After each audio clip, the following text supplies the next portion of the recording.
আজকে তোমাদের সাথে একটা জিনিস শেয়ার করব। যা গরম পড়েছে, হঠাৎই মনে হলো না ঠিক আছে চলো সবাই মিলে আজকে আম পোড়া শরবত খাওয়া যাক।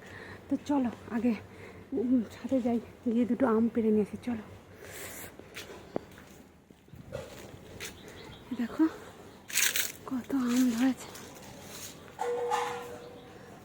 তো আমার এই দুটো হলেই হয়ে যাবে।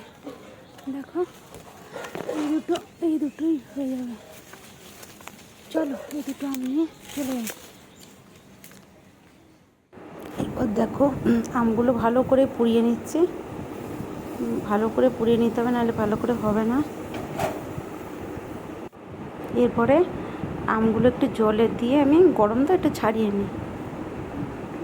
আমটা ছাড়াতে ছাড়াতে মামি আবার লাড্ডু আর হলো ছানার কেক দিয়ে গেল যে খেয়ে নে।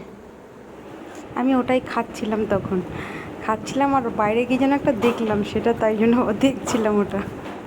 তো তারপরে ফ্রিজ খুলে একটু ঠান্ডা জল নিয়ে নিলাম। চলো দেখো আর সব আমগুলো ছাড়ানো হয়ে গেছে।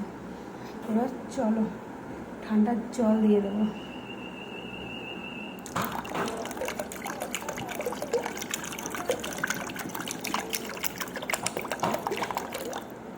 চলো এবার দিয়ে দেবো পরিমাণ মতো চিনি।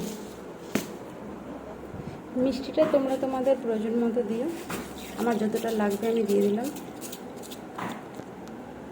আমি চিনিটা একটু বেশি করেই দিলাম, কারণ আমটা প্রচণ্ড টক ছিল।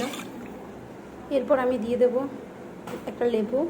এটা তোমরা স্কিপ করতে পারো, আমি দিচ্ছি এটা একটু ফ্লেভারের জন্য দিচ্ছি আমি।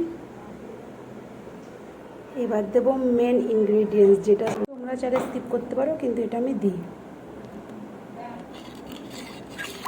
এরপর সমস্তটা আমাদের তৈরি হয়ে গেল পোড়া আমের শরবত।